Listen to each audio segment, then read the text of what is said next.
세계가 발칵 뒤집혔습니다. 한국을 기생충 취급하며 조롱하던 트럼프가 하루 만에 고개를 숙였기 때문입니다. 터무니없는 방위비 인상을 요구하며 한국을 공개 저격한 트럼프. 하지만 바로 그때 워싱턴 내부에 돌기 시작한 충격적인 보고서 한 장에 모든 게 뒤집혔습니다. 한국이 없으면 미국은 1년 안에 무너진다. 미 의회는 만장일치로 한국 지지를 선언했고 궁지에 몰린 트럼프는 결국 고개를 숙였습니다. 도대체 무슨 일이 벌어진 걸까요? 트럼프의 숨통을 조인 충격적인 한국 보고서 지금 시작합니다. 사흘 전 미 국방부가 스스로 자기 발등을 찍었습니다. 백악관이 자정 긴급 성명 하나로 한반도 안보 70년의 균형을 단숨에 깨뜨려 버렸어요. 방위비 5배 인상, 미납시 주한미군 전면 철수, 펜타곤과 사전 협의는커녕 전화 한 통 없었습니다. 30만 명의 태평양 주둔군 운명이 걸린 사안을 심야 뉴스 한 줄로 터뜨린 겁니다. 도대체 어떻게 이런 일이 가능했을까요? 세계 최강국의 안보 결정이 어쩌다 술자리 객기처럼 쏟아져 나왔을까요? 그날 새벽 2시, 저는 잠옷바람으로 백악관 지하 상황실에 끌려갔습니다. 문을 여는 순간 쌍욕이 먼저 날아왔어요.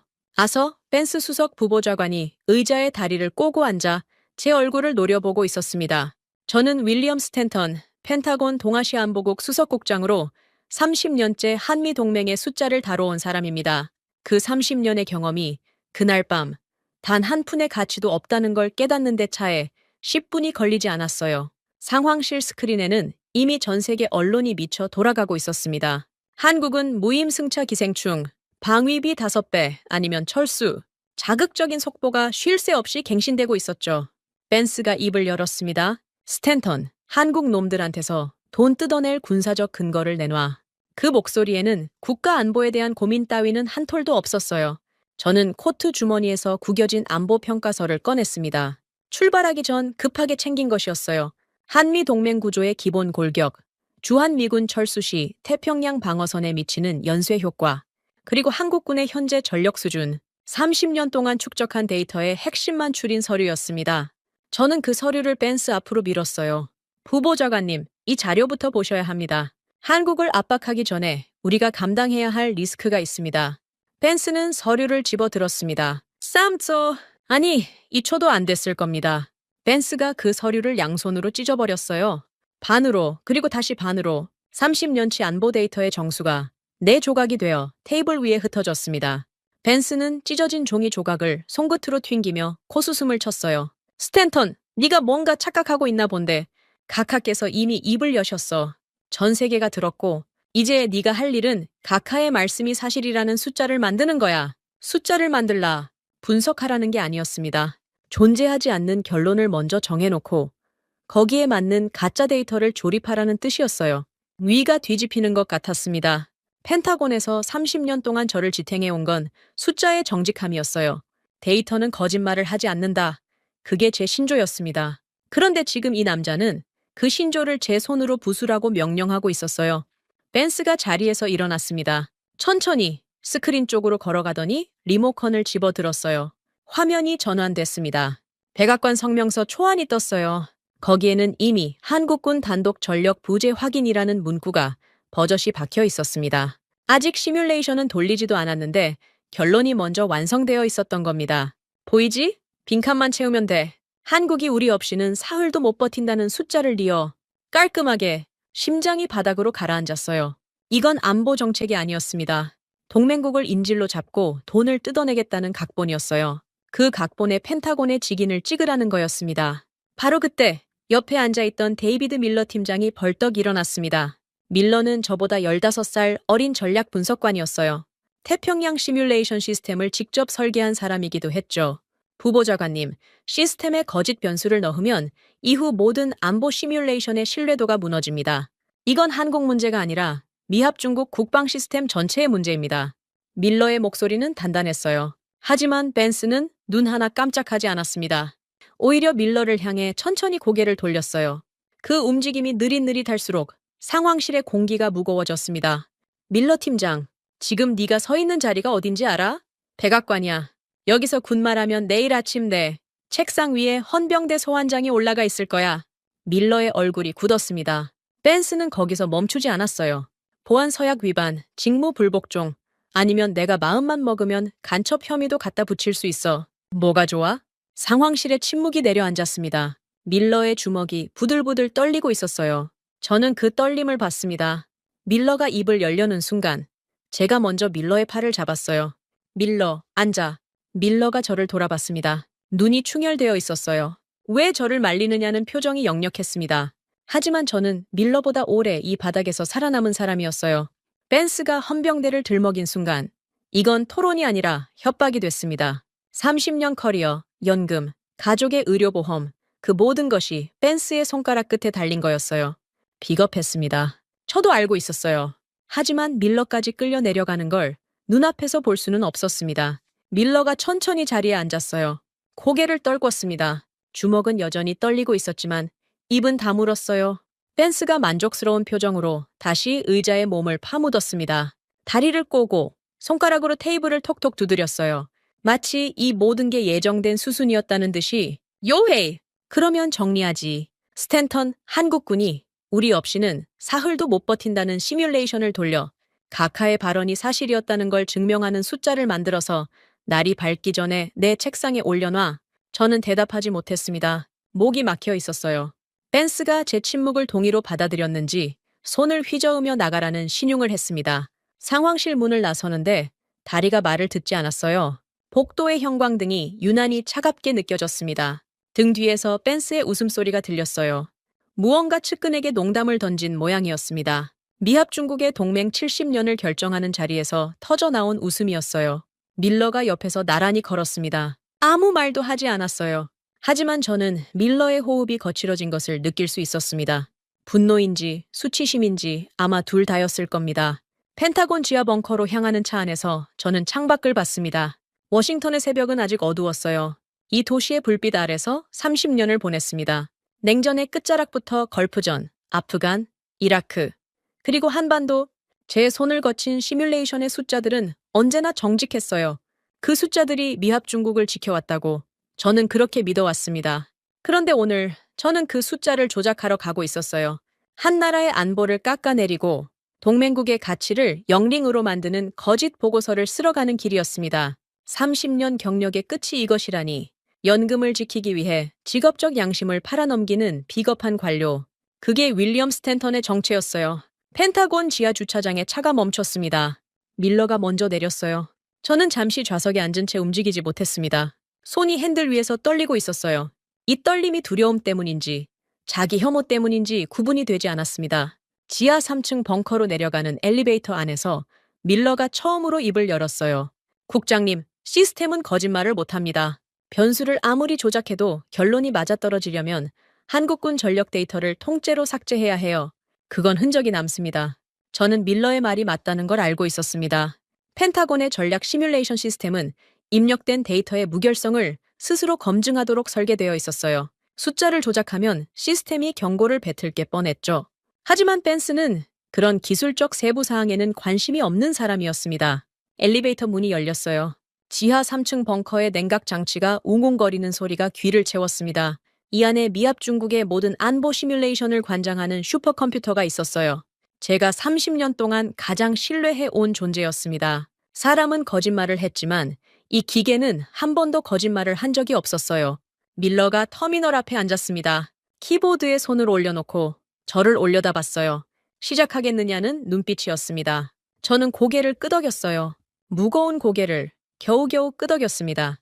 펜스가 원하는 결론은 단순했습니다. 한국은 껍데기, 미국이 빠지면 사흘 만에 무너진다. 저는 그 결론에 도달하기 위해 어떤 변수를 넣어야 하는지 머릿속으로 계산하고 있었어요. K2 흑표 전차의 전력을 절반으로 깎고 K9 자주포의 사거리를 축소하고 현무 미사일의 명중률을 의도적으로 낮추면 가능할지도 모른다고 제 30년의 전문성을 동원해서 거짓말의 설계도를 그리고 있었던 겁니다. 밀러의 손가락이 키보드 위에서 멈춰 있었어요. 저는 그 손가락을 보며 이 벙커의 형광등 아래서 미합 중국의 양심이 무너지는 소리를 듣고 있었습니다. 밀러의 손가락이 움직이기 시작했습니다. 새벽 4시 펜타곤 지하 3층 벙커의 공기는 냉각 장치 때문에 냉동고처럼 차가웠어요. 하지만 제 등은 땀으로 젖어 있었습니다. 벤스가 원하는 결론은 명확했어요. 한국군은 미국 없이 사흘도 못 버틴다. 그 결론에 맞는 숫자를 만들어내는 것이 우리에게 떨어진 임무였습니다. 밀러가 첫 번째 변수를 입력했어요. K2 흑표 전차의 실전 데이터였습니다. 기동력, 화력, 장갑 방호 수치를 시스템에 밀어 넣었죠. 원래대로라면 이 수치들을 절반으로 깎아야 했어요. 벤스가 원하는 결론에 도달하려면 한국군의 전력을 종이 위에서 무력화시켜야 했으니까요. 그런데 밀러가 이상한 짓을 했습니다. 원본 데이터를 그대로 넣었어요. 밀러, 뭐 하는 거야? 국장님, 조작하려면 원본 결과부터 확인해야 합니다. 기준점이 없으면 어디를 깎아야 할지 모르잖습니까? 맞는 말이었습니다. 저는 입을 다물었어요. 밀러가 K9 자주포, 현무 탄도미사일, 해성 대한미사일의 스펙을 순서대로 시스템에 올렸습니다. 한국군의 주력 무기체계 전체가 슈퍼컴퓨터의 연산 회로 속으로 빨려 들어갔어요. 시뮬레이션 구동까지 통상 4분이 걸립니다. 저는 그 4분 동안 종이컵에 남은 커피를 마셨어요. 이미 차갑게 식어 있었습니다. 쓴맛이 목을 타고 내려갔어요. 그 쓴맛이 커피 때문인지 지금 하고 있는 일 때문인지 구분이 되지 않았습니다. 화면이 바뀌었어요. 결과값이 쏟아지기 시작했습니다. 저는 모니터를 들여다보다가 숨이 턱 막혔어요. 눈을 비볐습니다. 다시 봤습니다. 달라지지 않았어요. 한국군 단독 전력 평가. 동부가 생존 등급 A+, 주변국 재래전 억제력 판정, 압살 수준. 밀러가 의자에서 벌떡 일어났습니다. 모니터에 얼굴을 바짝 들이밀었어요. 국장님, 이게 맞습니까? 맞을 리가 없었습니다. 아니, 맞으면 안 됐어요. 한국이 미국 없이 주변국을 압도한다는 결론은 벤스가 원하는 것에 정반대였으니까요. 저는 밀러의 어깨를 잡았습니다. 변수를 잘못 넣은 거 아니야? 다시 확인해봐. 밀러가 입력 로그를 하나하나 짚었어요. 오류는 없었습니다. 데이터는 정확했고 시스템은 정상 가동 중이었어요. 그렇다면 이 결과는 기계의 실수가 아니라 현실이었습니다. 하지만 저는 받아들일 수 없었어요. 아니, 받아들이면 안 됐습니다. 이 결과를 벤스에게 가져가는 순간 제 커리어는 끝이었으니까요. 주한미군 철수 변수를 넣어 미군이 완전히 빠진 상황에서 한반도 안보가 어떻게 변하는지 돌려봐. 밀러가 고개를 끄덕이고 변수를 수정했습니다. 주한미군 28,000명 완전 철수. 태평양 함대 지원 불가. 공군 전개 차단. 미국의 군사적 존재를 한반도에서 완벽하게 지워버리는 설정이었어요. 이 조건이라면 한국군의 생존 등급이 떨어져야 정상이었습니다. 결과가 나왔어요. 화면을 보는 순간 다리에서 힘이 빠졌습니다. 한국군 단독, 생존 판정, 완벽. 그리고 그 아래에 제가 예상하지 못한 문장이 한 줄 더 있었어요. 미 태평양 함대 작전 지속 능력. 주한미군 철수 후 72시간 이내 연쇄 붕괴. 미국이 한국에서 빠지면 한국이 무너지는 게 아니라 미국의 태평양 방어선이 무너진다는 뜻이었습니다. 4분이 걸려 나온 결론이 30년 동안 제가 믿어온 구조를 통째로 뒤집어 버렸어요. 국장님, 밀러의 목소리가 떨리고 있었습니다. 이 숫자가 맞다면 한국이 우리를 지켜주는 방패였다는 뜻입니다. 우리가 한국을 지킨 게 아니라 저는 대답하지 못했어요. 대답할 수가 없었습니다. 밀러가 맞았어요. 숫자가 그렇게 말하고 있었으니까요. 하지만 이 숫자를 인정하는 순간 펜스의 전체 계획이 무너지는 거였습니다. 대통령의 발언이 거짓이었다는 증거를 펜타곤이 스스로 만들어낸 꼴이 되는 거예요. 한 번 더 돌려. 저는 밀러에게 지시했습니다. 변수를 최악으로 설정해 한국군 가용 전력을 70%로 깎고 탄약 비축량을 절반으로 줄여. 그래도 같은 결과가 나오는지 봐야 하. 밀러가 시키는 대로 했어요. 두 번째 시뮬레이션이 돌아갔습니다. 결과는 더 참혹했어요. 한국군 전력을 30%나 깎았는데도 생존 등급은 A를 유지했고 반대로 미 태평양 함대의 붕괴 시간은 72시간에서 63시간으로 앞당겨졌습니다.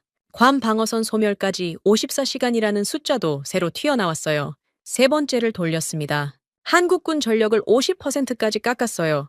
있을 수 없는 조건이었습니다. 군대의 절반이 증발한다는 건 현실에서는 불가능한 시나리오였으니까요.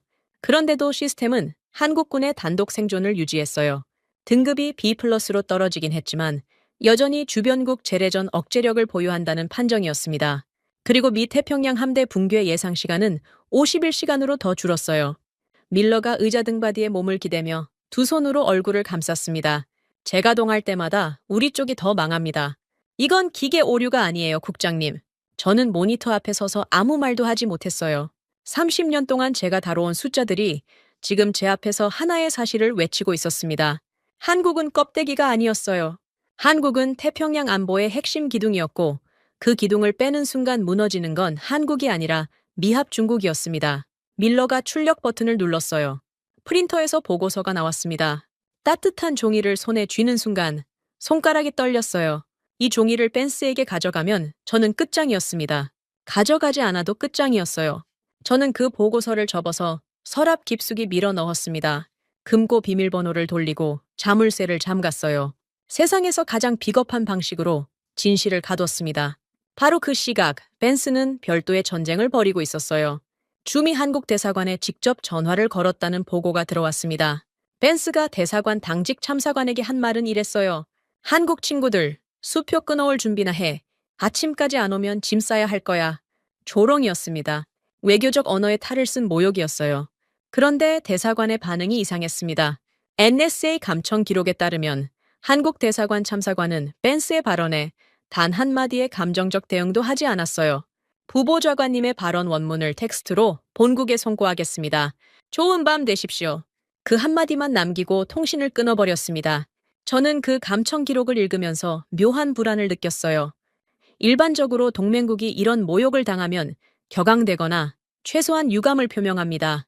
그런데 한국은 아무런 감정도 내보이지 않았어요.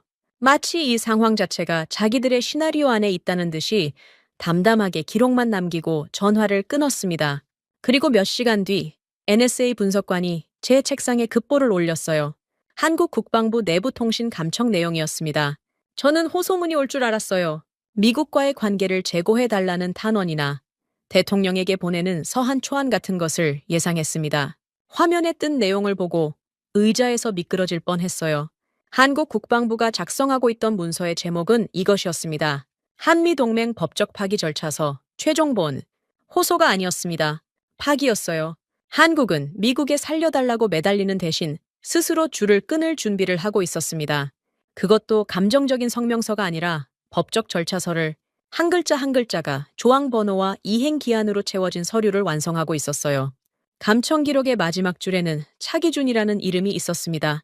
국방부 정책관이었어요. 이 사람의 지시가 기록되어 있었습니다. 감정이 섞인 문장은 모두 삭제하십시오. 남길 것은 숫자와 법조항뿐입니다.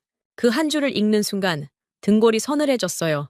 워싱턴이 한국의 굴복을 기다리며 조롱을 퍼부을 때 서울에서는 전혀 다른 종류의 전쟁이 시작되고 있었습니다. 감정 대신 조문을, 호소 대신 기한을, 분노 대신 숫자를 무기로 장전하는 전쟁이었어요. 저는 금고 안에 가둬둔 시뮬레이션 결과를 떠올렸습니다. 한국군 단독 생존 완벽, 미 태평양 함대 72, 시간 내 붕괴. 그 숫자가 금고 안에서 저를 비웃고 있는 것 같았어요. 벤스는 아직도 한국이 겁에 질려 수표를 들고 뛰어올 거라고 믿고 있었습니다. 하지만 저는 알고 있었어요. 슈퍼컴퓨터가 보여준 숫자와 한국이 타이핑하고 있는 서류의 제목이 가리키는 방향은 같았습니다. 우리가 생각하는 것과 정반대의 일이 벌어지고 있었어요. 그리고 저는 그 사실을 금고 안에 가둔 채 아무에게도 말하지 못하고 있었습니다.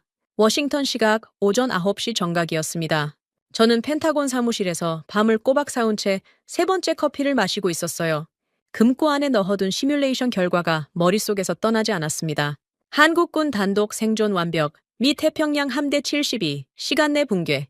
그 숫자를 어떻게 요리해야 벤스가 원하는 결론으로 바꿀 수 있을지 밤새 머리를 쥐어짰지만 답이 나오지 않았어요. 그때 통신실에서 전화가 울렸습니다. 팩스 담당 하사관의 목소리가 급박했어요. 국장님, 지금 즉시 내려오셔야 합니다. 통신실 문을 열자마자 저는 그 소리를 들었습니다. 팩스기 30여 대가 동시에 울리고 있었어요.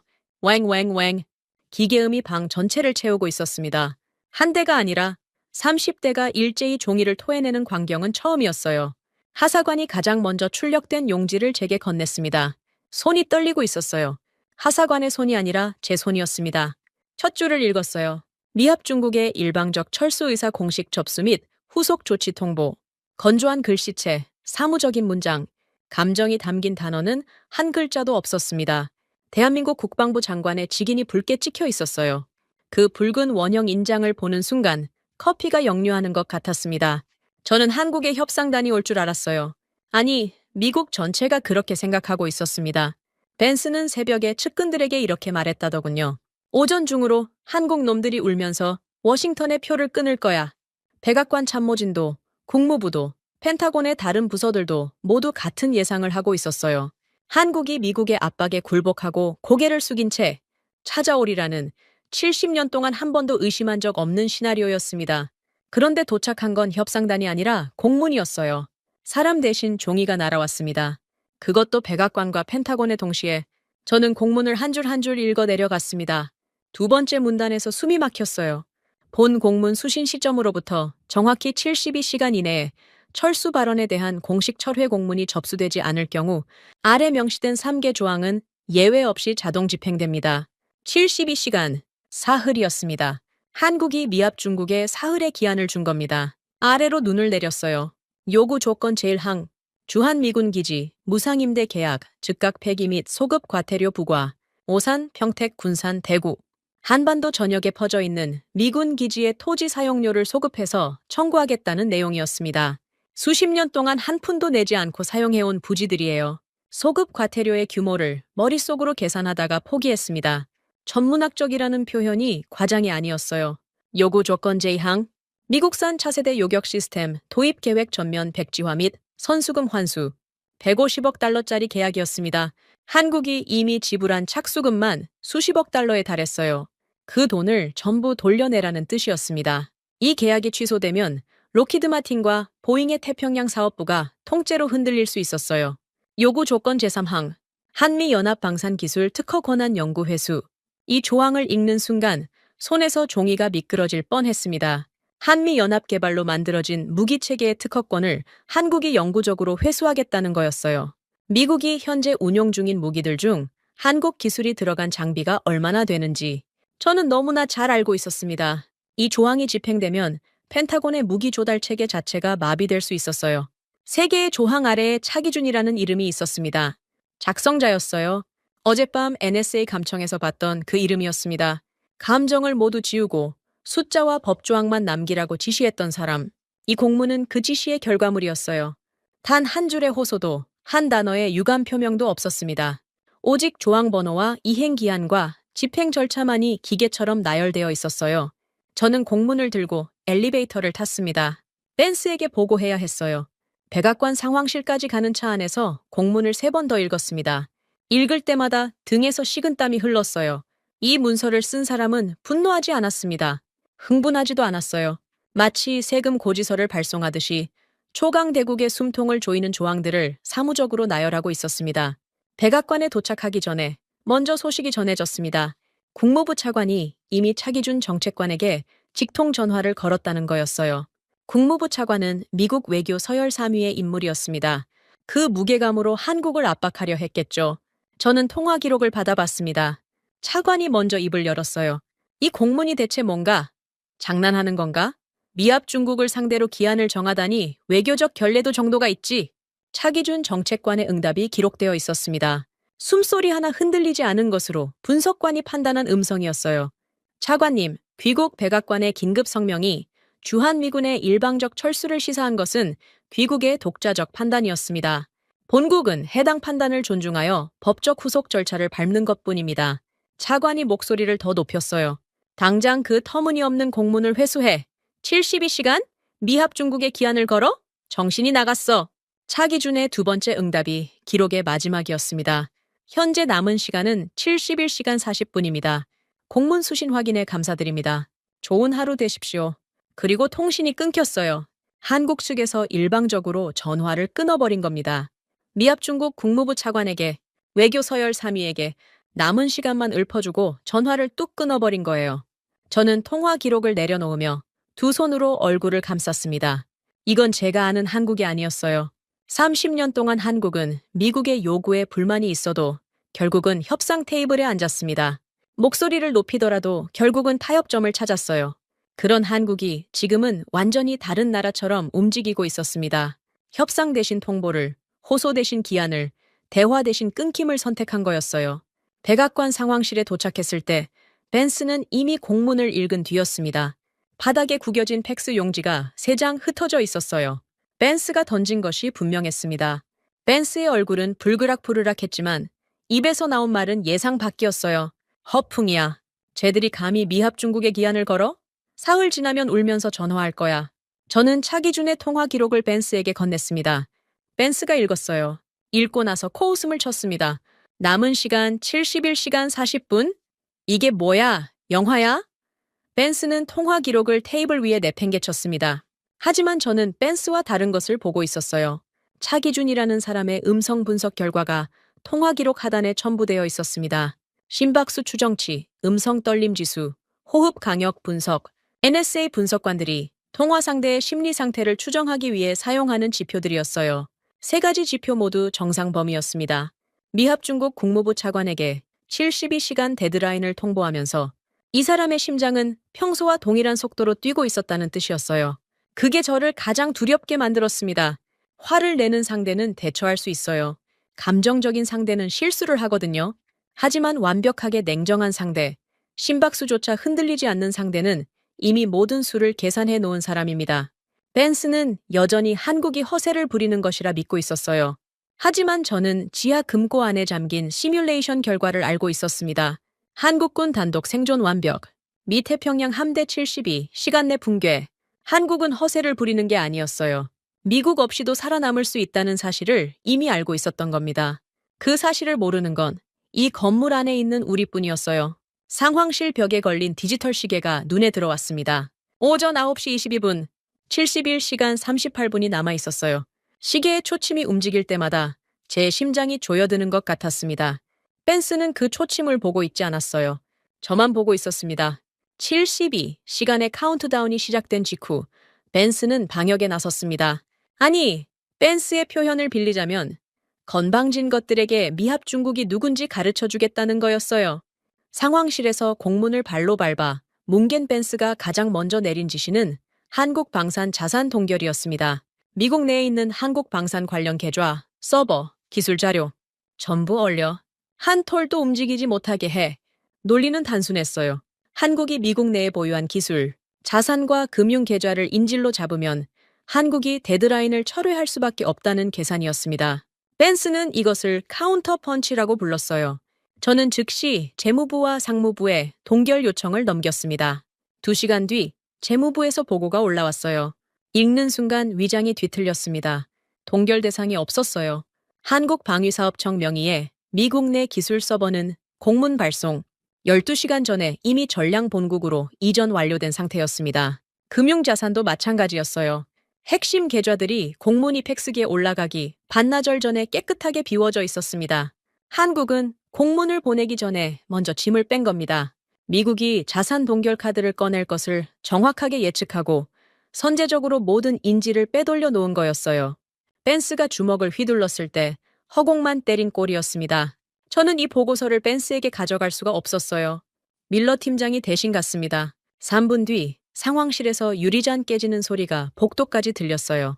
밀러가 나왔을 때 셔츠 어깨에 커피 얼룩이 묻어 있었습니다. 벤스가 던진 것이 분명했죠. 자산 동결이 실패하자 벤스는 전략을 바꿨어요. 언론전이었습니다. 백악관 출입 기자단에 비공식 브리핑을 요청하더니 한국의 공문을 동맹국의 터무니없는 갑질로 프레이밍하기 시작했어요. CNN, 폭스뉴스, 워싱턴 포스트에 동시에 흘린 메시지는 하나였습니다. 한국이 미국의 선의를 악용해 억지를 부리고 있다. 벤스는 여론의 힘으로 데드라인을 무력화할 수 있다고 확신하고 있었어요. 하지만 시계는 벤스의 확신과 무관하게 움직였습니다. 48시간이 남았을 때 저는 처음으로 밥을 먹지 못했어요. 식은땀이 멈추지 않았습니다. 금고 안의 시뮬레이션 결과가 자꾸 머릿속을 침범했어요. 미 태평양 함대 72시간 내 붕괴, 한국의 공문에 적힌 데드라인도 72시간이었습니다. 같은 숫자였어요. 한국이 그 시뮬레이션 결과를 알고 있는 것처럼 느껴졌습니다.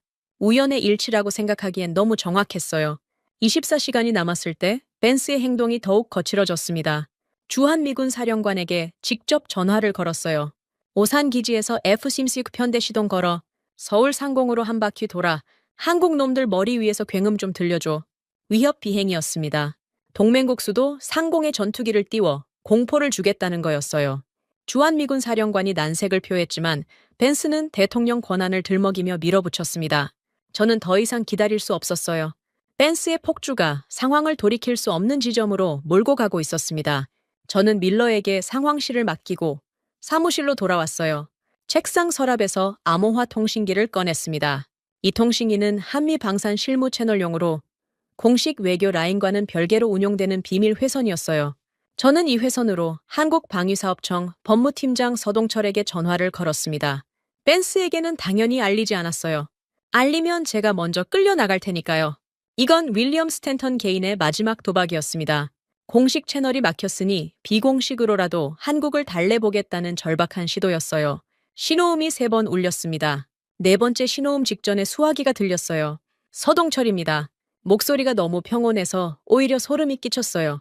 자정이 다가오는 상황에서 상대국 고위 관료가 암호회선으로 전화를 걸어왔는데 이 사람의 목소리에는 긴장감이 제로였습니다. 서 팀장님, 윌리엄 스탠턴입니다. 비공식 채널로 연락드려 죄송합니다. 단도직입적으로 말씀드리겠습니다. 저는 숨을 들이마셨어요. 제가 꺼내려는 말이 얼마나 비참한 것인지 스스로 알고 있었습니다. 록히드 마틴 차세대 무기 체계를 30% 특별 할인가에 제공하고 대금은 50년 분할 상환으로 조정하겠습니다. 이 조건이면 한국에도 나쁘지 않을 겁니다. 데드라인을 철회해 주십시오. 말을 하면서도 얼굴이 달아올랐어요. 세계 최강국 펜타곤의 수석국장이 상대국 실무팀장에게 할인 쿠폰을 내밀고 있었습니다. 30년 커리어 중 가장 치욕스러운 순간이었어요. 수화기 너머로 소리가 들렸습니다. 서류를 넘기는 소리였어요. 사각. 서동철 팀장이 종이를 넘기고 있었습니다. 제 제안을 검토하는 걸까? 일말의 기대가 피어올랐어요. 서동철의 목소리가 돌아왔습니다. 스탠턴 국장님, 귀하의 제안을 확인했습니다. 몇 가지 사실을 고지하겠습니다. 사각거리는 소리가 멈췄어요. 서동철의 음성은 여전히 천이 없었습니다. 첫째, 귀하는 해당 할인을 승인할 권한이 없습니다. 록히드 마틴의 가격 결정권은 이사회에 있으며 펜타곤 수석국장의 직무 범위에 포함되지 않습니다. 둘째, 권한 없는 자의 비공식 할인 제한은 한미방산 계약법 제12 죄 명시된 부당거래 시도에 해당합니다. 가슴이 철렁 내려앉았어요. 제가 내민 할인 제한이 계약법 위반이라는 것을 전화를 걸기 전에는 생각하지 못했습니다. 아니, 솔직히 말하면 생각했지만 무시한 거였어요. 급한 마음에 법적 절차를 건너뛴 거였습니다. 셋째, 서동철이 말을 이었습니다. 수화기 너머로 마우스 클릭 소리가 또렷하게 들렸어요. 딸까, 단 한 번의 클릭이었습니다. 본 통화 내용은 즉시 국제방산감시기구 투명성 장부에 미합 중국 측의 부당거래 시도로 등재됩니다. 등재 번호를 드릴까요? 피가 머리에서 빠져나가는 느낌이었어요.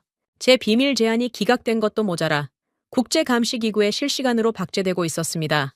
전 세계 방산 관계자, 누구나 열람할 수 있는 투명성 장부에 윌리엄 스탠턴이라는 이름이 부당거래 시도자로 영구히 기록되는 거였어요. 서 팀장님, 잠깐만, 그건 너무... 저는 말을 잇지 못했습니다. 스탠턴 국장님, 검토 가치가 없으므로 즉각 기각합니다. 대체국 교체 절차는 예정대로 진행됩니다. 남은 시간 내에 공식 채널을 통한 철회 공문이 접수되지 않을 경우 명시된 조항이 집행됩니다. 안녕히 가십시오. 통신이 끊겼습니다. 일방적으로 차기준 정책관과 같은 방식이었어요. 남은 시간만 고지하고 전화를 뚝 끊어버리는 것. 한국이 사용하는 통화 종료 패턴이 동일하다는 사실이 등골을 타고 흘렀습니다. 이건 개인의 판단이 아니라 조직적으로 훈련된 대응이었어요. 저는 수화기를 내려놓고 한동안 움직이지 못했습니다. 마우스 클릭 소리가 귓전에서 떠나지 않았어요. 딸깍, 그 작은 소리 한 번에 제 제안이 기각되고 제 이름이 국제장부에 박제되고 미합 중국의 체면이 한 겹 더 벗겨진 겁니다. 급해진 건 저만이 아니었어요. 국무부도 움직이고 있었습니다. 국무부 실무진이 한국 대통령실에 직접 한라인을 뚫으려고 시도했다는 보고가 들어왔어요. 법무팀이 아니라 대통령실을 상대해야 판을 뒤집을 수 있다고 판단한 모양이었습니다. 하지만 돌아온 응답은 자동 녹음 메시지였어요. 본건에 관한 모든 권한은 방위사업청 법무팀에 일임되어 있습니다. 해당 부서로 연락하여 주십시오. 미합 중국 국무부가 대한민국 대통령실에 전화를 걸었는데 받은 건 자동 응답기였습니다. 실무 법무팀으로 돌아가라는 안내 메시지. 이것이 한국이 미국에게 보내는 또 하나의 신호라는 걸 저는 느꼈어요. 당신들의 상대는 대통령이 아니라 법무팀이라는 것. 이 사안은 정치가 아니라 법률이라는 것. 감정이 개입할 여지를 한 톨도 남기지 않겠다는 뜻이었습니다. 데드라인 종료 1시간 전 상황실에 다시 모였습니다. 벤스는 넥타이를 풀어헤치고 이마에 땀을 닦고 있었어요. 하지만 입에서 나온 말은 여전했습니다. 걱정 마. 자정되면 쟤들이 전화해. 반드시 살려달라고 빌 거야. 저는 벤스를 바라봤습니다. 이 사람은 진심으로 그렇게 믿고 있었어요. 70년 동안 미국의 뒤를 따라다닌 한국이 마지막 순간에 무릎을 꿇을 거라고. 한국은 결국 미국 없이는 살 수 없다고. 그 확신이 벤스의 눈에서 빛나고 있었습니다. 상황실 벽면의 디지털 시계가 11시 정각을 가리켰어요. 1시간 남았습니다. 통신실의 전화는 단 한 통도 울리지 않고 있었어요. 저는 시계의 초침을 바라보며 금고 안에 잠긴 숫자를 다시 떠올렸습니다.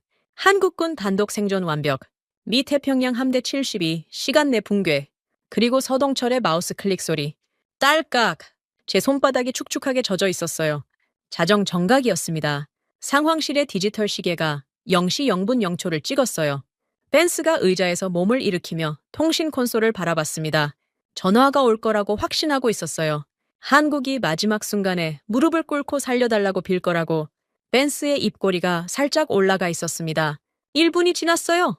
전화는 울리지 않았습니다. 2분, 3분. 상황실 안에 공기가 무거워지기 시작했어요. 벤스의 입꼬리가 서서히 내려갔습니다. 5분이 지났을 때 벤스가 통신 담당관을 향해 고개를 돌렸어요. 회선 고장 아니야? 확인해봐. 담당관이 회선 상태를 점검했습니다. 정상이었어요. 한국에서 걸려온 전화는 0건이었습니다. 벤스의 턱 근육이 굳어지는 게 보였어요. 10분이 지났습니다. 그때 상황실 모니터에 변화가 생겼어요. 펜타곤 전산망에 연결된 중앙 스크린의 배경색이 갑자기 바뀌었습니다. 평소에 짙은 파란색이 아니라 붉은색이었어요.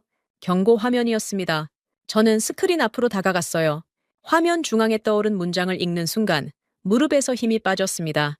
한미방산 조약 제사 조의 항자동 집행, 원천 기술 연동 페널티 코드 가동 완료. 사람이 버튼을 누른 게 아니었어요. 한국이 전화를 걸어서 최후 통첩을 한 것도 아니었습니다. 72시간이 만료되는 순간 사전에 전산망에 심어둔 코드가 인간의 승인 없이 자동으로 작동한 겁니다. 서동철 팀장이 데드라인 이전에 이미 모든 것을 설계해 놓았다는 뜻이었어요. 마지막 순간에 한국이 마음을 바꿀 가능성 자체를 시스템에서 제거해 버린 거였습니다. 화면에 로그가 쏟아지기 시작했어요. 한미방산조약 제사조의항, 계약 조건 일방 변경 및 신뢰 훼손 발각 시 원천 기술 연동 페널티 발동 및 대체국 즉시 교체. 이 조항의 존재를 저는 알고 있었습니다. 하지만 실제로 발동될 거라고는 한 번도 생각해 본 적 없었어요. 조약문 깊숙이 묻혀있는 독소 조항이었고 한미 동맹이 유지되는 한 절대 건드릴 일 없는 잠자는 조항이라 여겼습니다. 그 잠자는 조항이 깨어난 거였어요. 두 번째 로그가 떴습니다. 미합 중국이 기지불안 착수금 전액, 전산상 환불 불가 처리 완료, 한국 국고 연구 귀속 통보, 수억 달러에 달하는 금액이 한국의 국고로 빨려 들어갔습니다. 미국이 차세대 무기 도입을 위해 선불로 지급했던 돈이었어요. 그 돈이 돌아오지 않는다는 알림이 화면에 떠 있었습니다. 돌려받을 방법이 없었어요. 시스템이 이미 처리를 완료한 뒤였으니까요. 벤스가 스크린 앞으로 뛰어왔습니다. 화면을 읽었어요. 얼굴에서 핏기가 사라졌습니다. 그리고 곧바로 핏기가 아니라 분노가 차올랐어요. 뭐야 이게? 당장 전산망 복구해. 코드 삭제하라고. 기술 담당관이 키보드를 두드렸습니다. 30초 뒤 고개를 저었어요. 부보좌관님, 코드가 한국 측 원천 서버에서 발동된 겁니다. 우리 전산망에서는 삭제 권한이 없습니다. 벤스의 주먹이 콘솔을 내리쳤어요. 모니터가 흔들렸습니다. 하지만 화면 위의 붉은 로그는 흔들림 없이 계속 쌓이고 있었어요. 한미연합기술 특허 권한 회수 프로세스 시작. 미국산 차세대 요격 시스템 도입 계약 전산 파기 완료. 대체 공급국 선정 절차 자동 개시. 한 줄이 올라올 때마다 상황실의 공기가 한도씩 차가워지는 것 같았습니다. 저는 모니터 앞에 서서 떨리는 다리를 가까스로 버텼어요. 이것이 서동철이 전화를 끊기 전 클릭한 마우스의 결과물이었습니다. 딸깍. 그 한 번의 클릭이 지금 이 화면 위에서 미합 중국의 방산 네트워크를 체계적으로 해체하고 있었어요. 바로 그때 상황은 벤스가 전혀 예상하지 못한 방향으로 폭발했습니다. 데이비드 밀러 팀장이 사라졌어요. 정확히 말하면 밀러가 상황실에서 빠져나간 시각은 자정 5분이었습니다. 저는 밀러가 화장실에 간 줄 알았어요. 하지만 밀러는 화장실이 아니라 펜타곤 지하 보안 통신실에 있었습니다. 그리고 그곳에서 런던으로 전송 한 건을 완료했어요. 밀러가 보낸 것은 두 개의 파일이었습니다. 하나는 일본 방위성의 극비 내부 보고서였어요. 제목은 한국 이탈 시 일본 방어선 영향평가였습니다. 나머지 하나는 영국 국방부의 기밀 문서로 K방산 체계 대체 가능성 분석이라는 이름이 붙어 있었어요. 이 두 문서는 펜타곤 내에서도 최고 보안 등급으로 분류되어 열람 권한을 가진 인원이 양손에 꼽을 정도였습니다. 밀러는 이 문서들을 영국 런던의 에드워드 휴즈에게 보냈어요. 휴즈는 영국 최대 일간지의 안보 전문 수석 에디터였습니다. 밀러와 휴즈가 언제부터 접선하고 있었는지는 나중에야 알았어요. 밀러는 벤스의 폭주가 시작된 첫날부터 내부 고발을 준비하고 있었던 거였습니다. 런던 시각으로 새벽 5시 에드워드 휴즈의 기사가 전 세계로 송출됐어요. 헤드라인은 이랬습니다. 미국의 어리석은 착각이 사흘 만에 미국을 삼류 국가로 만들었다. 기사 본문에 일본 방위성의 내부 보고서가 원본 그대로 첨부되어 있었어요. 그 보고서의 핵심 결론은 명확했습니다. 한국이 미국과의 방산 협력에서 이탈할 경우 일본의 자체 방어선은 72시간 이내에 붕괴한다. 일본 방위성 스스로가 인정한 분석이었어요. 미국이 아니라 한국이 동북아 안보의 실질적 지주라는 것을 일본이 자체적으로 계산한 결과물이었습니다. 영국 국방부 문서는 더 충격적이었어요. K방산 체계를 대체할 수 있는 서방 기술은 현존하지 않으며 최소 15년의 기술 격차가 존재한다는 평가였습니다. 영국이 세계 최고의 무기 수출국 중 하나인 영국이 한국의 방산 기술을 대체 불가능하다고 공식 문서에 적어놓은 거였어요. 이 기사가 각국 외교계 퍼지는데 1시간도 걸리지 않았습니다. 상황실의 전화가 울리기 시작했어요. 한국에서 온 전화가 아니었습니다. 동맹국들에서 온 전화였어요. 프랑스, 독일, 호주, 사우디아라비아 하나같이 같은 질문을 던졌습니다. 이게 사실입니까? 미국이 한국을 발로 찼다는 게 사실입니까? 벤스는 전화벨이 울리기 시작한 순간 모든 것이 잘못됐다는 걸 깨달았을 겁니다. 아니, 깨달았어야 했어요. 하지만 벤스는 깨닫는 대신 분노했습니다. 누가 유출했어? 누구야? 벤스가 상황실을 돌아보며 길길이 날뛰었어요. 테이블 위에 서류를 쓸어 던졌습니다. 커피잔이 바닥에 떨어져 산산조각이 났어요. 벤스의 얼굴은 붉다 못해 자줏빛이었습니다. 저는 그 광경을 보면서 한 가지를 알아챘어요. 밀러가 보이지 않았습니다. 밀러의 자리가 비어 있었어요. 저는 곧바로 이해했습니다. 밀러가 유출자라는 것을 30년 커리어의 후배가 벤스의 갑질의 환멸을 느끼고 진실을 세상에 터뜨린 거였어요. 벤스가 전산 접속 기록 다 뽑아 지난 3시간 내 외부 통신 보낸 놈 찾아! 라고 악을 쓰는 동안 저는 스크린을 바라보고 있었습니다. 붉은색 로그들이 멈추지 않고 쌓이고 있었어요. 동맹 파기 절차 진행률 32%, 45%, 58%. 숫자가 올라갈 때마다 미합 중국과 대한민국 사이의 70년이 한 줄씩 지워지고 있었습니다. 다리에서 힘이 풀렸어요. 저는 벽에 등을 기대다가 그대로 미끄러져 바닥에 주저앉았습니다. 이틀 전 이 상황실에서 벤스가 제 안보 평가서를 찢어버렸을 때 저는 그 서류를 주워 담지 못했어요. 밀러가 항변했을 때 저는 밀러를 제지했습니다. 시뮬레이션 결과가 진실을 말하고 있을 때 저는 그 진실을 금고에 가뒀어요. 서동철 팀장에게 비굴한 할인 제안을 했을 때 저는 마지막 남은 체면마저 스스로 벗어 던졌습니다. 매 순간 저는 가장 비겁한 선택만 해왔어요. 그 선택들이 쌓이고 쌓여서 지금 이 바닥에 앉아 있는 거였습니다. 바닥에 차가운 감촉이 양복 바지를 뚫고 전해졌어요. 이 차가움이 펜타곤 지하 벙커에 냉긴 지 제 30년 커리어의 종말인지 구분이 되지 않았습니다. 상황실 전화는 계속 울리고 있었어요. 벤스는 수화기를 붙잡고 오해다, 언론의 왜곡이다를 반복하고 있었습니다. 하지만 에드워드 휴즈의 기사에는 일본과 영국의 공식 문서 원본이 통째로 첨부되어 있었어요. 오해나 왜곡이 끼어들 틈이 없었습니다. 선진국들이 속으로는 한국의 군사력에 완전히 의존하고 있었다는 사실이 그들 자신의 문서로 증명된 거였어요. 모니터의 진행률이 73%를 찍었습니다. 벤스가 전산망 복구해를 다시 외쳤어요. 기술 담당관이 같은 대답을 반복했습니다. 권한이 없습니다. 벤스의 고함은 점점 높아졌지만 시스템은 사람의 목소리에 반응하지 않았어요. 코드는 코드대로, 조항은 조항대로 설계된 순서에 따라 차갑게 실행되고 있었습니다. 저는 바닥에 앉은 채 천장을 올려다봤어요. 백악관 NSC 지하 상황실의 천장은 낮았습니다. 이 좁은 공간에서 미합 중국의 태평양 패권이 실시간으로 무너지고 있었어요. 그리고 그 무너짐을 촉발한 건 한국의 미사일도 한국의 함대도 아니었습니다. 벤스라는 한 명의 오만한 정치꾼이 동맹을 장난감 취급한 대가였어요. 한국은 그 대가를 감정이 아니라 시스템으로 청구했고 시스템은 자정정각에 한치의 오차도 없이 작동했습니다. 날이 밝았습니다. 워싱턴 시각 오전 6시 저는 상황실 바닥에서 일어났어요. 등이 뻣뻣했습니다. 밤새 벽에 기대 앉아 있었던 거였어요. 상황실 안에는 커피 얼룩과 구겨진 서류와 깨진 유리잔 파편이 흩어져 있었습니다. 전쟁터 같았어요. 아니, 전쟁터가 맞았습니다. 다만 총성이 아니라 전산 로그로 벌어진 전쟁이었을 뿐이죠. 벤스는 소파에 쓰러져 자고 있었어요. 넥타이가 풀린 채 입을 벌리고 코를 골고 있었습니다. 자정 이후 3시간 동안 전화기를 붙잡고 동맹국들의 항의에 대응하다가 탈진한 거였어요. 저는 벤스의 잠든 얼굴을 내려다보며 생각했습니다. 이 사람이 잠든 사이에도 한국의 시스템은 멈추지 않았을 거라고. 예감은 정확했어요. 오전 7시 밀러 팀장이 상황실 문을 열고 들어왔습니다. 밀러의 얼굴은 어젯밤보다 더 참담했어요. 손에 들린 태블릿 화면을 저에게 돌려 보여줬습니다. 한국 관세청 전산망에서 발생한 로고였어요. 국장님, 한국조달청이 새벽 5시에 미국산 방산 장비 수입 코드를 전략 연구 블록 처리했습니다. 연구 블록. 일시 정지가 아니었어요. 코드 자체를 시스템에서 삭제한 겁니다.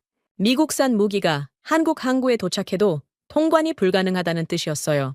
자동화된 관세 시스템이 미국산 방산 품목 자체를 인식하지 못하게 만들어버린 거였습니다. 하지만 그건 시작에 불과했어요. 밀러가 화면을 한 번 더 넘겼습니다. 그리고 이겁니다. 화면에 뜬 것은 청구서였어요. 발신자는 대한민국 방위사업청 법무팀, 수신자는 미합 중국 국방부 회계국, 제목은 K국방 특허기술 무단 사용에 대한 연체료 청구서였습니다. 저는 금액란을 봤어요. 눈을 의심했습니다. 다시 봤습니다. 숫자가 달라지지 않았어요. 수십억 달러.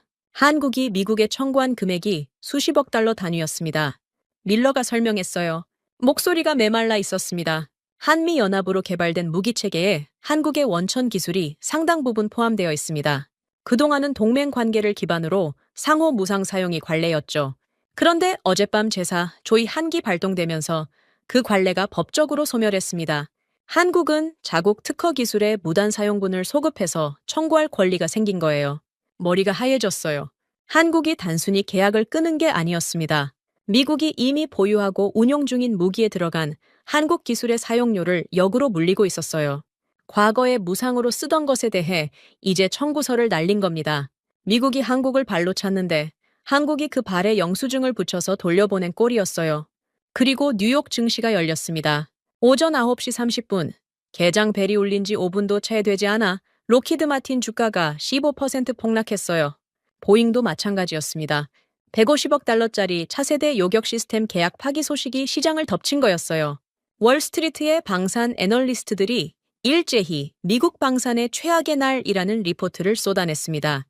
록히드 마틴과 보잉의 시가총액이 개장 5분 만에 수백억 달러씩 증발했어요. 상황실 스크린의 증시 데이터가 실시간으로 떴습니다. 벤스가 소파에서 벌떡 일어났어요. 곤드레만드레한 얼굴로 스크린을 봤습니다. 록히드 마틴 마이너스 15.2%, 보잉 마이너스 13.7%, 레이시온 마이너스 9.2%, 방산주 전체가 피를 쏟고 있었어요. 벤스의 입이 벌어졌다가 닫혔습니다. 아무 말도 나오지 않는 것 같았어요. 그리고 펜타곤 전산망에서 한 가지가 더 사라졌습니다. 한국군 합동 전술 데이터 링크 SIM9 접근 권한이 강제 삭제된 거였어요. 링크 SIM6은 한미연합군이 실시간으로 전장 정보를 공유하는 핵심 시스템이었습니다. 이 권한이 차단되면 주한미군은 한국군의 레이더 정보, 미사일 추적 데이터, 항공기 위치 정보에 접근할 수 없게 돼요. 쉽게 말하면 주한미군이 한반도에서 눈과 귀를 잃은 거였습니다. 밀러가 태블릿을 내려놓으며 말했어요. 국장님, 태평양 방산 수출 체인 전체가 멈췄습니다. 한국을 경유하는 부품 공급망이 올스톱됐어요. 괌, 오키나와, 하와이 기지의 무기 정비 일정이 전면 차질을 빚고 있습니다. 태평양 전역이었어요. 한반도만의 문제가 아니었습니다. 한국의 방산 부품과 기술은 미군의 태평양 전체 작전망의 뿌리처럼 박혀 있었어요. 그 뿌리가 한꺼번에 뽑힌 겁니다. 바로 그 순간 통신실에서 비명에 가까운 보고가 올라왔습니다. 주한미군 현장에서 실시간으로 날아온 긴급 통신이었어요. 평택기지 행정관의 목소리가 스피커를 통해 상황실에 울렸습니다. 펜타곤, 여기 평택입니다. 오늘 아침부로 기지 전력이 상업용 요금으로 전환됐습니다. 전기요금 고지서가 날아왔는데 금액이 말도 안 됩니다. 목소리가 떨리고 있었어요. 오산 기지에서도 같은 보고가 들어왔습니다. 수도 요금이 상업용으로 전환됐다는 거였어요. 수십 년 동안 한국 정부가 동맹, 특별 요율로 제공하던 전기와 수도가 하루아침에 시가의 몇 배로 뛰어오른 겁니다. 일부 시설에서는 단전과 단수 조치까지 실행되었다는 보고가 뒤따랐어요. 상업용 요금으로 전환된 고지서의 연체분이 소급 적용되었습니다. 수년간의 차액이 하루 만에 청구된 거였어요. 금액이 수백만 달러 단위였습니다. 기지 하나당 평택, 오산, 군산, 대구, 한반도 전역의 미군 기지에서 동시에 고지서 폭탄이 투하된 거였어요. 현장 지휘관들이 펜타곤 직통 라인에 매달렸습니다. 병사들 식당 냉장고가 꺼졌습니다. 활주로 야간 조명 전원이 차단됐습니다. 정수 시설이 멈추면 위생 문제가 발생합니다. 비명이었어요. 세계 최강 미군이 전기와 수도 때문에 비명을 지르고 있었습니다. 미 국방부 회계국은 더 심각한 상태에 빠져 있었어요. 한국이 보낸 특허 무단 사용 연체료 청구서를 검토하는데 회계 담당관의 손이 떨려서 계산기를 놓쳤다는 보고가 올라왔습니다. 금액이 너무 커서 회계 시스템의 자릿수가 부족했다는 거였어요. 시스템을 업데이트해야 금액을 입력할 수 있었다고 합니다. 벤스가 의자에서 벌떡 일어났습니다. 얼굴이 일그러져 있었어요. 한국 계좌 동결, 미국 내 한국 정부 계좌 전부 얼려. 당장. 국제재무부 담당관이 전화를 받았어요. 30초 뒤 고개를 저었습니다. 부보좌관님, 주권 국가의 정부 계좌를 일방적으로 동결하려면 안보리 결의나 대통령 행정명령이 필요합니다. 현 상황에서 법적 근거가 없습니다. 벤스가 수화기를 벽에 집어 던졌어요. 플라스틱 파편이 튀었습니다. 법적 근거? 지금 법 타령이야? 미합 중국이 무너지고 있다고. 하지만 무너지는 것을 막을 수 있는 사람은 이 상황실 안에 없었어요. 벤스의 고함은 벽에 부딪혀 되돌아올 뿐이었습니다. 오후가 되자 마지막 시도가 있었습니다. 주한 미국 대사가 서울로 급파됐어요. 아니, 대사는 이미 서울에 있었지만 그동안 사태를 관망하고 있었습니다. 백악관의 직접 지시가 떨어지자 비로소 움직인 거였어요. 대사가 한국 국방부 정문에 도착했다는 보고가 들어왔습니다. 30분 뒤 대사에게서 보고가 왔어요. 저는 그 보고를 읽고 한동안 아무 말도 할 수 없었습니다. 차기준 정책관이 대사의 면담 요청을 거부했어요. 이유는 두 가지였습니다. 첫째, 사전 약속 서류가 미비하다는 것. 외교 프로토콜상 면담 요청에는 의제서, 수임 확인서, 본국 승인서가 첨부되어야 하는데 대사가 빈손으로 왔다는 거였어요. 둘째, 데드라인이 이미 경과했다는 것. 72시간 이내에 공식 철회 공문이 접수되지 않았으므로 해당 사안에 관한 추가 면담 자체가 규정상 불가하다는 답변이었습니다. 미합 중국 대사가 대한민국 국방부 정문 밖에서 쫓겨난 겁니다. 서류 미비와 기한 경과, 이 두 가지 행정적 사유로 감정적 모욕이 아니라 규정에 의한 거절이었어요. 차기준은 대사에게 불쾌한 표정 하나 보이지 않았을 겁니다. 그저 규정이 허용하지 않는다는 사실만 전달했을 거예요. 그것이 한국식이었으니까요. 저는 대사의 보고서를 내려놓고 상황실 스크린을 바라봤습니다. 한국 국방부 전자 결제 시스템에서 전송된 알림이 화면 구석에 작게 떠 있었어요. 집행 완료. 단 두 글자였습니다. 벤스가 언론에 뿌린 분노 어린 성명서는 이미 아무도 읽지 않고 있었어요. 하지만 한국의 전자결제 시스템이 내보낸 이 두 글자는 록히드 마틴의 주가를 박살냈고 미군 기지의 전기를 끊었고 수십억 달러의 청구서를 날렸고 미국 대사를 정문 밖으로 돌려보냈습니다.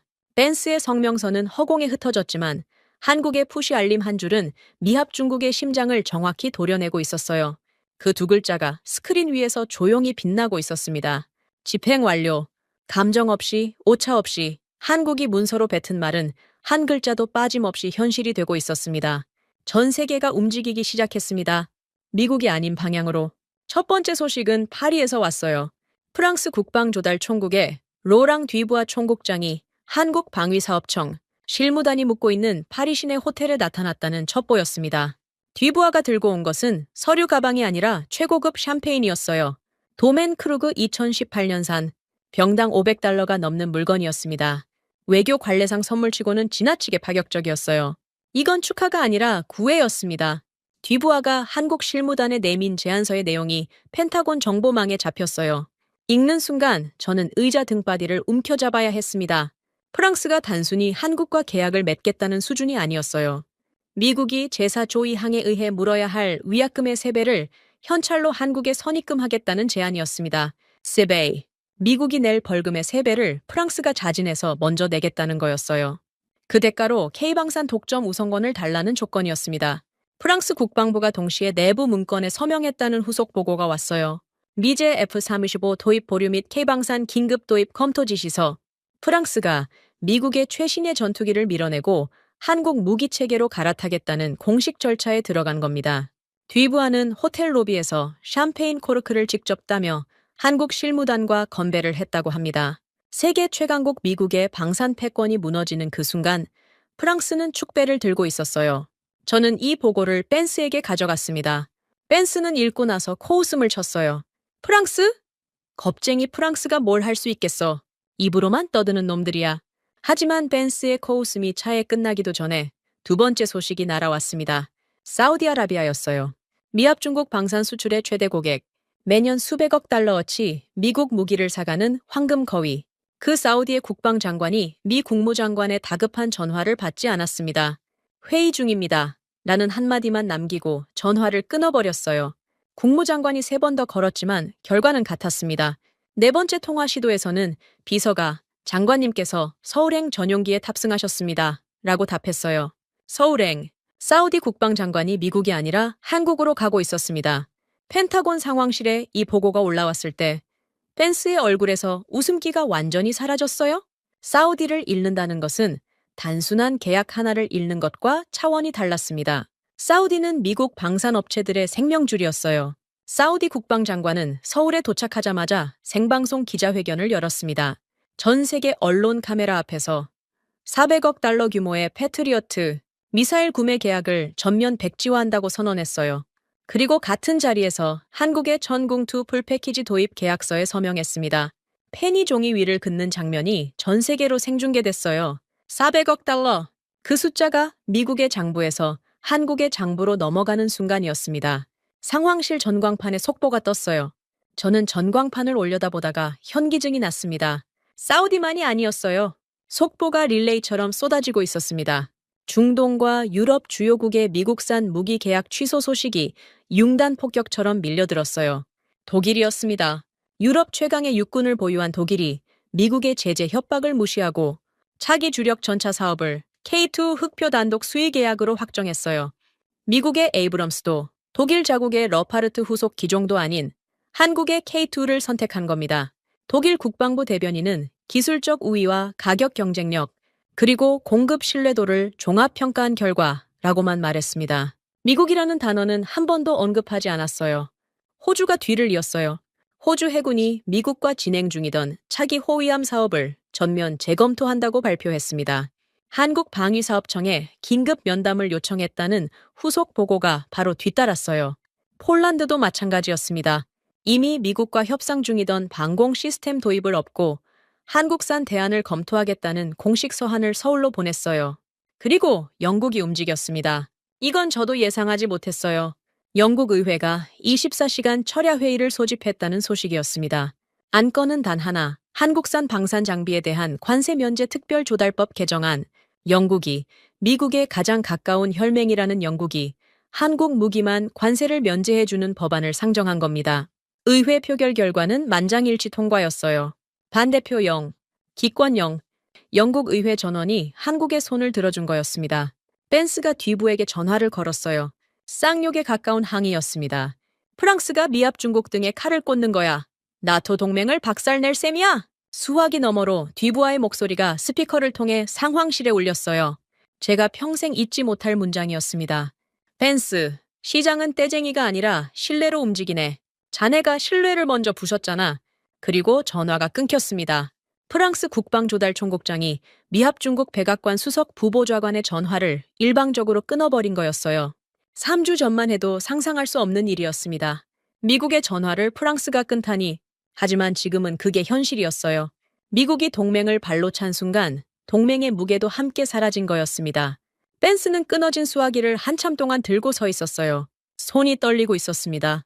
분노 때문인지 공포 때문인지 아마 둘 다였을 겁니다. 상황실의 대형 스크린에는 전 세계 방산 시장 점유율 지도가 떠 있었어요. 미합 중국을 나타내는 파란색 마커들이 하나둘 꺼지기 시작했습니다. 프랑스에서 꺼지고, 사우디에서 꺼지고, 독일에서 꺼지고, 호주에서 꺼지고, 폴란드에서 꺼지고, 영국에서 꺼졌어요. 파란 마커가 꺼진 자리에 새로운 색이 채워졌습니다. 빨간색이었어요. 대한민국을 나타내는 색이었습니다.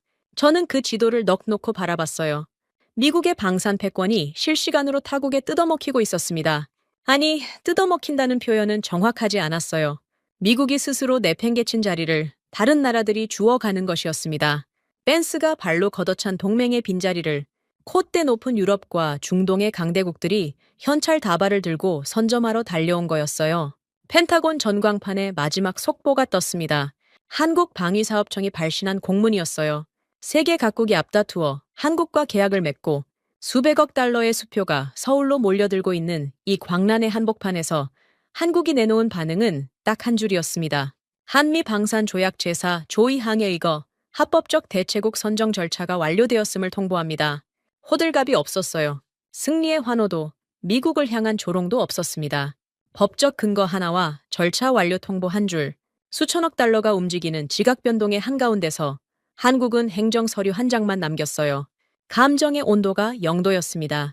그 한 줄짜리 공문이 스크린에 뜬 순간 저는 깨달았어요. 한국은 처음부터 이 그림을 그리고 있었다는 것을. 벤스가 한국 기생충이라고 쌍욕을 퍼부었을 때 한국은 이미 대체국 선정 절차를 설계하고 있었을 겁니다. 서동철이 마우스를 클릭했을 때 프랑스와 사우디와 독일에게 보낼 제안서의 초안이 이미 완성되어 있었을 거예요. 차기준이 72시간 데드라인을 설정했을 때 그 72시간이 끝나는 순간 어떤 도미노가 쓰러질지 한치의 오차 없이 계산해 놓았을 겁니다. 미국이 서류 뭉치를 챙겨 들고 불이 나게 협상 테이블로 뛰어갔을 때 수백억 달러의 유럽과 중동 수표는 이미 한국 국고로 입금 처리가 끝나 있었어요. 미국이 전화기를 붙잡고 동맹국들에게 사정할 때 동맹국들은 이미 서울행 비행기 안에 있었습니다. 스크린 위의 세계 지도에서 파란색이 거의 사라졌어요.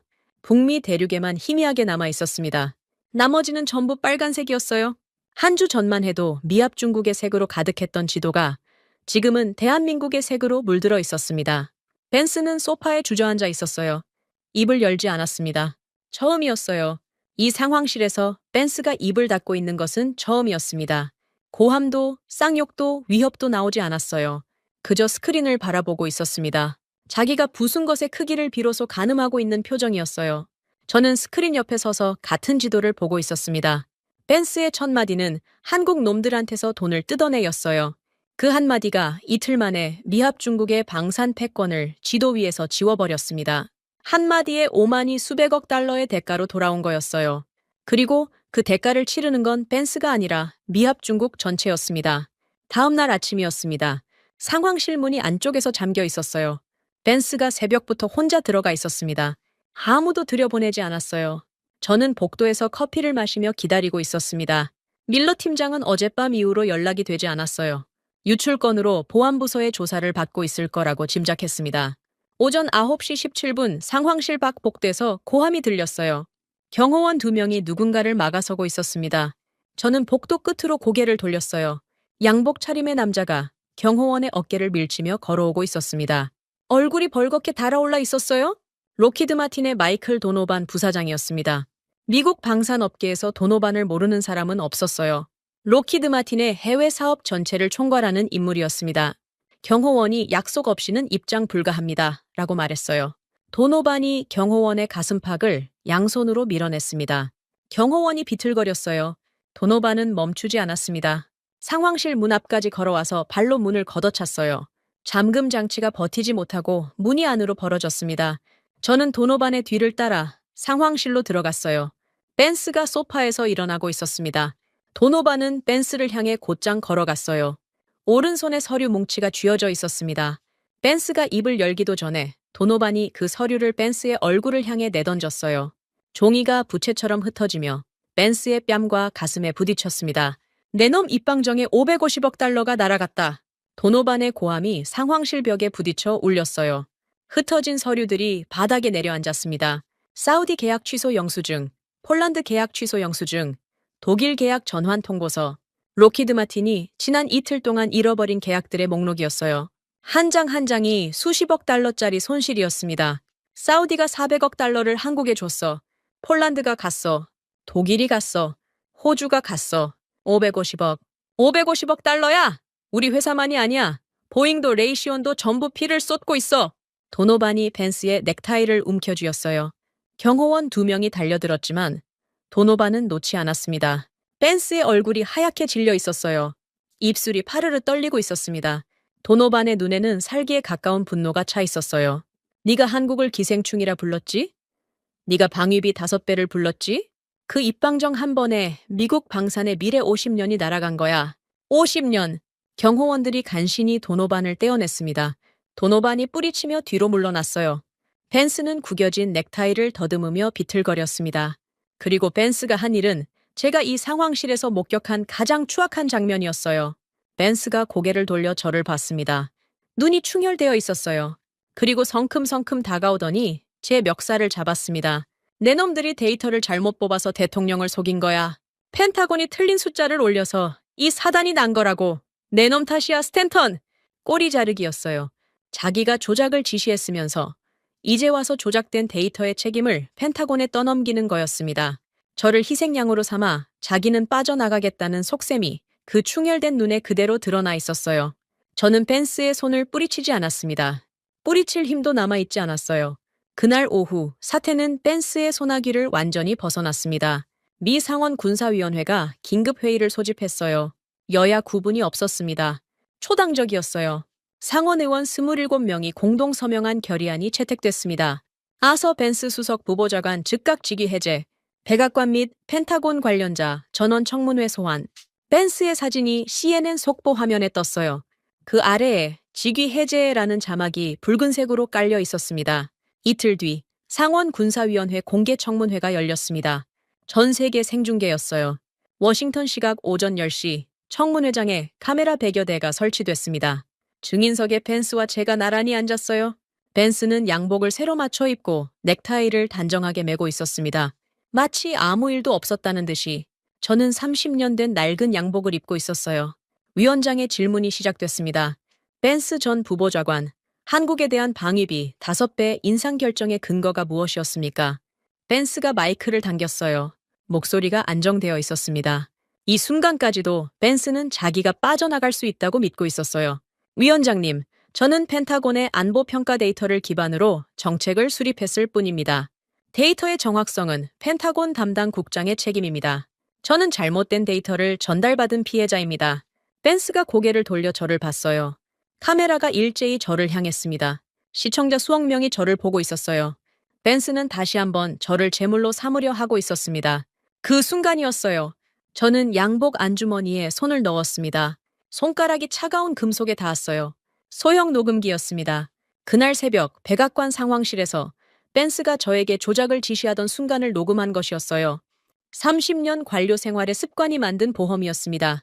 벤스가 서류를 찢어버리고 가짜 시뮬레이션을 만들어 오라고 협박하던 그 음성이 이 작은 기계 안에 들어 있었어요. 저는 녹음기를 꺼내 증인석 마이크 앞에 올려놓았습니다. 벤스의 얼굴이 일그러졌어요. 저는 재생 버튼을 눌렀습니다. 상황실의 녹음이 청문회장 스피커를 통해 울려 퍼졌어요. 벤스의 목소리가 또렷하게 재생됐습니다. 각하께서 이미 뱉으셨다. 한국 놈들이 없어도 우린 안전하다는 숫자로 예쁘게 포장해서 날이 밝기 전에 가져와. 그리고 이어지는 밀러 팀장에 대한 헌병대 협박, 데이터 조작 강요, 진실 은폐 지시, 벤스가 뱉은 모든 말이 세계 앞에 낱낱이 벗겨졌습니다. 녹음이 끝났을 때 청문회장은 적막했어요. 싸움쳐, 어쩌. 그 침묵이 영원처럼 느껴졌습니다. 벤스의 입이 벌어졌다가 닫혔어요. 아무 말도 나오지 않았습니다. 얼굴에서 핏기가 완전히 빠져나갔어요. 위원장이 경비대를 호출했습니다. 헌병 2명이 벤스의 양팔을 잡았어요. 벤스가 발버둥 쳤습니다. 이건 함정이야. 스탠턴 이놈이 나를 모함하는 거야? 하지만 녹음은 벤스 자신의 목소리였습니다. 벤스의 입에서 나온 말이 벤스의 목을 친 거였어요. 헌병들이 벤스를 증인석에서 끌어냈습니다. 벤츠의 구두가 바닥에 끌리며 삐걱거리는 소리가 마이크에 잡혔어요. 전 세계가 그 소리를 들었습니다. 벤츠가 끌려나간 뒤 정문 회장에 다시 정적이 내려앉았어요. 위원장이 저를 바라봤습니다. 스탠턴 국장, 증언하십시오. 저는 마이크를 당겼습니다. 30년 동안 한 번도 떨리지 않았던 손이 떨리고 있었어요. 하지만 이번에는 두려움 때문이 아니었습니다. 위원장님, 위원님들, 그리고 이 청문회를 지켜보고 계신 전 세계 시청자 여러분, 저는 윌리엄 스탠턴, 펜타곤 동아시아 안보국 수석국장으로 30년간 한미동맹의 숫자를 다뤄온 사람입니다. 오늘 저는 그 30년의 비겁함을 고백하려 합니다. 숨을 들이마셨어요. 카메라의 빨간 불빛이 저를 응시하고 있었습니다. 펜스 전 부보좌관의 지시로 한국군 전력을 영링으로 조작한 보고서를 만들라는 명령을 받았습니다. 하지만 펜타곤의 슈퍼컴퓨터는 정반대의 결과를 내놓았습니다. 한국군은 미국 없이 단독 생존이 가능하며 오히려 미국이 한국 없이는 태평양 방어선을 72시간도 유지하지 못한다는 결론이었습니다. 정문회장이 술렁였어요. 상원 의원들의 표정이 굳었습니다. 저는 멈추지 않았어요. 저는 그 진실을 금고에 가뒀습니다. 벤츠의 보복이 두려웠기 때문입니다. 연금과 커리어를 지키기 위해 국가 안보를 팔아넘긴 겁니다. K방산의 진짜 위력을 숫자로 알고 있으면서도 입을 다물었습니다. 저의 비겁함이 미합 중국에 수백억 달러의 손실과 동맹의 붕괴를 안겼습니다. 목이 메었어요? 하지만 마지막 문장은 반드시 해야 했습니다. 우리가 그들을 지킨 것이 아닙니다. 한국이 우리를 지켜주고 있었습니다. 동맹의 신뢰를 얄팍한 계산기와 오만함으로 발로 차한 제국에게 남은 것은 수백억 달러의 청구서와 처참한 자멸뿐이었습니다. 정적이 흘렀어요. 1커, 2커, 3커. 그리고 방청석 어딘가에서 박수 소리가 터졌습니다. 1명이 2명이 되고 10명이 됐어요. 박수가 파도처럼 청문회장을 채웠습니다. 상원 의원들이 하나둘 자리에서 일어났어요. 27명 전원이 기립했습니다. 저는 증인석에 앉은 채 두 손을 무릎 위에 올려놓았어요. 박수 소리가 귀를 채웠지만 제 안에는 박수 대신 30년의 무게가 내려앉고 있었습니다. 카메라의 빨간 불빛이 여전히 저를 비추고 있었어요. 전 세계가 보고 있었습니다. 미합 중국의 관료가 전 세계 앞에서 무릎을 꿇고 한국이 맞았다고 자백하는 모습을. 그것이 윌리엄 스탠턴의 30년 커리어가 남긴 마지막 장면이었습니다. 지금까지 대한민국의 감동을 전하는 감동 윤아였습니다. 다음 영상에서 더 재미있고 감동적인 대한민국의 이야기로 찾아뵙겠습니다. 선배님들 좋은 하루 되세요.